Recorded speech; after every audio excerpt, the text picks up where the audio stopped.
श्री शिवाय नमस्तुभ्यम। ओम नमः शिवाय। आज है सोमवार का दिन और सोमवार का दिन भगवान भोलेनाथ को समर्पित होता है। भगवान भोलेनाथ और माता पार्वती की कृपा आप और आपके पूरे परिवार पर सदैव बना रहे। तो आज आप इस वीडियो में सुनेंगे सोमवार व्रत की कथा और भगवान शिव की आरती। तो वीडियो को पूरा जरूर देखिएगा। वीडियो अच्छी लगे तो एक लाइक ज़रूर करिएगा और चैनल पर पहली बार आए हैं तो सब्सक्राइब जरूर करिएगा।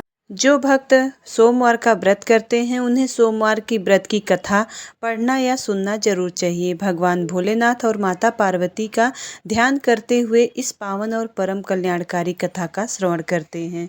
एक साहूकार था जिसके घर किसी प्रकार की कोई कमी नहीं थी, परंतु उसको एक दुख था, उसका कोई पुत्र न था। इसी चिंता में वह रात दिन रहता और वह पुत्र कामना के लिए प्रति सोमवार का शिव जी का व्रत करता और पूजन करता था और सायंकाल को मंदिर में जाकर शिव जी पास दीपक जलाया करता था। उसके भक्ति भाव को देखकर एक समय श्री पार्वती जी ने शिव जी महाराज से कहा कि वह साहूकार आपका अनंत भक्त है और सदैव आपका व्रत और पूजन बड़ी श्रद्धा से करता है, इसकी मनोकामना पूर्ण करनी चाहिए। शिव जी ने कहा कि पार्वती, यह संसार कर्म क्षेत्र है। जैसे किसान खेत में जैसा बीज बोता है वैसा ही फल काटता है, उसी तरह इस संसार में जैसा करते हैं वैसा ही फल मिलता है। पार्वती जी ने अत्यंत आग्रह से कहा कि महाराज, जब यह आपका अनंत भक्त है तो इसे किसी प्रकार का दुख है तो उसको अवश्य ही दूर करना चाहिए, क्योंकि आप सदैव अपने भक्तों पर दयालु हैं और उनके दुखों को दूर करते हैं। यदि आप ऐसा न करेंगे तो मनुष्य आपकी सेवा व्रत क्यों करेंगे। पार्वती जी का आग्रह देखकर शिव जी कहने लगे कि हे पार्वती, इसके कोई पुत्र नहीं है, इसी चिंता से यह दुखी रहता है। इसके भाग्य में पुत्र न होने पर भी इसको पुत्र प्राप्ति का वर देता हूँ, परंतु वह पुत्र केवल 12 वर्ष तक जीवित रहेगा। इसके पश्चात वह मृत्यु को प्राप्त हो जाएगा। इससे अधिक और कुछ मैं इसके लिए नहीं कर सकता। यह सब बातें वह साहूकार सुन रहा था। इससे उसको न प्रसन्नता हुई और न ही कुछ कष्ट हुआ। वह पहले जैसा ही महाराज शिव जी का व्रत करता और पूजन करता रहा। कुछ काल व्यतीत हो जाने पर साहूकार की स्त्री गर्भवती हुई और 10वें महीने उसके गर्भ से अति सुंदर पुत्र की प्राप्ति हुई। साहूकार के घर में बहुत खुशी मनाई गई, परंतु साहूकार ने उसको केवल 12 वर्ष की आयु जानकर कोई अधिक प्रसन्नता प्रकट नहीं की और न ही किसी को भेद बतलाया। जब वह 11 वर्ष का हो गया, उस बालक की माता ने उसके पिता से विवाह आदि के लिए कहा, परंतु साहूकार कहने लगा कि मैं अभी इसका विवाह नहीं करूंगा और इसको पढ़ने के लिए भेजूंगा। साहूकार ने अपने साले अर्थात उस बालक के मामा को बुलाकर उसको बहुत सा धन देकर कहा कि तुम इस बालक को काशी जी पढ़ने के लिए ले जाओ और रास्ते में जिस स्थान पर जाओ यज्ञ करो और ब्राह्मणों को भोजन कराते जाओ। वह दोनों मामा और भांजे सब जगह यज्ञ करते और ब्राह्मणों को भोजन कराते जा रहे थे। रास्ते में उनको एक शहर पड़ा। उस शहर के राजा की कन्या का विवाह था और दूसरे राजा का लड़का जो विवाह कराने के लिए बारात लेकर आया था, लेकिन वह एक आंख से काना था और इसके पिता को इस बात की बहुत चिंता थी कि कहीं वह वर को देखकर कन्या के माता पिता विवाह में किसी प्रकार की अड़चन पैदा न कर दें। इस प्रकार जब उसने अति सुंदर सेठ के लड़के को देखा तो मन में विचार किया कि क्यों न ढुकाव के कपड़े पहनाकर इसको विवाह के लिए ले जाए और फिर इसको वर के कपड़े पहनाकर घोड़ी पर चढ़ाकर ढुकाव पर ले गए और बड़ी सुंदरता से सब कार्य हो गए। वर के पिता ने सोचा कि यदि विवाह का कार्य भी इसी लड़के से कर दिया जाए तो क्या बुराई है। ऐसा विचार करके लड़के और उसके मामा से कहा कि यदि आप फेरों और कन्यादान का काम करा दे तो उसकी बड़ी कृपा होगी और हम इसके बदले में बहुत सा धन दे देंगे। उन्होंने स्वीकार कर लिया और विवाह कार्य भी बहुत कुछ अच्छी तरह से हो गया। परंतु जिस समय लड़का जाने लगा तो उसने राजकुमारी की चुंदड़ी के पल्ले पर लिख दिया कि तेरा विवाह मेरे साथ हुआ है, परंतु जिस राजकुमार के साथ तुमको भेजेंगे वह एक आंख से काना है। मैं तो काशी जी पढ़ने जा रहा हूँ। उस राजकुमारी ने जब चुनरी पर ऐसा लिखा पाया तो उसने राजकुमार के साथ जाने से मना कर दिया। और कहा कि ये मेरा पति नहीं है, मेरा विवाह इसके साथ नहीं हुआ है। वह तो काशी जी पढ़ने गया है। और राजकुमारी के माता पिता ने अपनी कन्या को विदा नहीं किया और बारात वापस चली गई। उधर वह सेठ का लड़का और उसका मामा काशी जी पहुँच गए। वहाँ जाकर उन्होंने यज्ञ करना और लड़के ने पढ़ना शुरू कर दिया।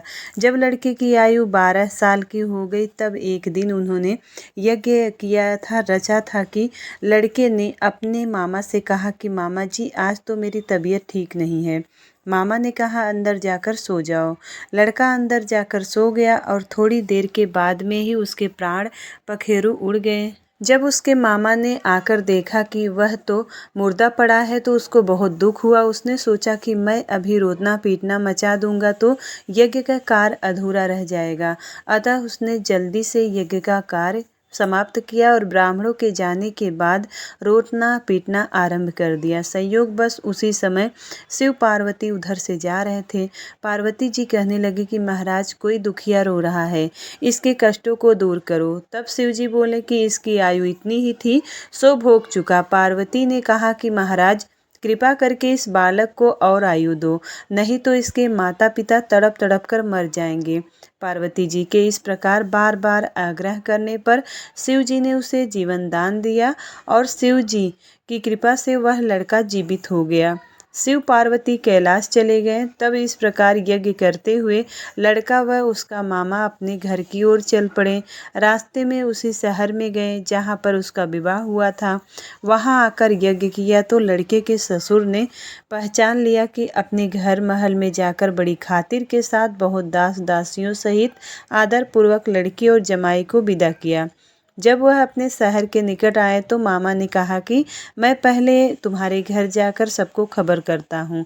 उस समय लड़के के माता पिता अपने घर की छत पर बैठे हुए थे और उन्होंने यह प्रण कर रखा था कि यदि हमारा पुत्र सकुशल घर पर आए तो राजी खुशी से नीचे उतर आएंगे, नहीं तो छत से गिरकर अपने प्राण खो देंगे। इतने में उस लड़के के मामा ने जाकर यह समाचार दिया कि आपका पुत्र आ गया है, परंतु उनको विश्वास नहीं आया।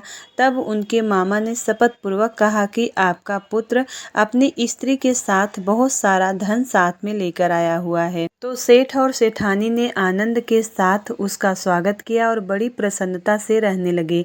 इसी प्रकार जो कोई इस कथा को पढ़ता और सुनता है उसके सब दुख दूर होकर उसकी समस्त मनोकामनाएं पूर्ण होती है। तो प्रेम से बोलिए गौरी शंकर की जय, भगवान शिव शंकर की जय। अब करते हैं भगवान शिव की आरती। ओम जय शिव ओमकारा, हरे शिव ओमकारा, ब्रह्मा विष्णु सदा शिव अर्धांगी धारा। ओम जय शिव ओमकारा, एकानन चतुरानन पंचानन राजे, हंसासन गरुड़ासन विषवाहन साजे। ओम जय शिव ओमकारा, दो भुज चार चतुर्भुज दस भुज अति सोहे, तीनों रूप निरखता त्रिभुवन जन मोहे। ओम जय शिव ओमकारा, जय माला बनमाला मुंडमाला धारी, त्रिपुरारी कंसारी वरमाला धारी। ओम जय शिव ओमकारा, श्वेतांबर पीतांबर बाघंबर अंगे, सनकादिक ब्रह्मादिक भूतादिक संगे। ओम जय शिव ओमकारा, कर में श्रेष्ठ कमंडल चक्र त्रिशूल धरता, जग करता जग हरता जग पालन करता। ओम जय शिव ओमकारा, ब्रह्मा विष्णु सदा शिव जानत अविवेका, प्रणवाक्षर के मध्य ये तीनों एका। ओम जय शिव ओमकारा, त्रिगुण स्वामी जी की आरती जो कोई गावे। कहत शिवानंद स्वामी सुख संपत्ति पावे। ओम जय शिव ओमकारा, ओम हर शिव ओमकारा। प्रेम से बोलिए भगवान शिव शंकर की जय, माता पार्वती की जय। हर हर महादेव। उम्मीद करती हूँ वीडियो आपको पसंद आई होगी। यदि वीडियो पसंद आता है तो एक लाइक ज़रूर करिएगा और चैनल पर पहली बार आए हैं तो सब्सक्राइब ज़रूर करिएगा। मिलती हूँ अगली वीडियो में, तब तक के लिए हर हर महादेव।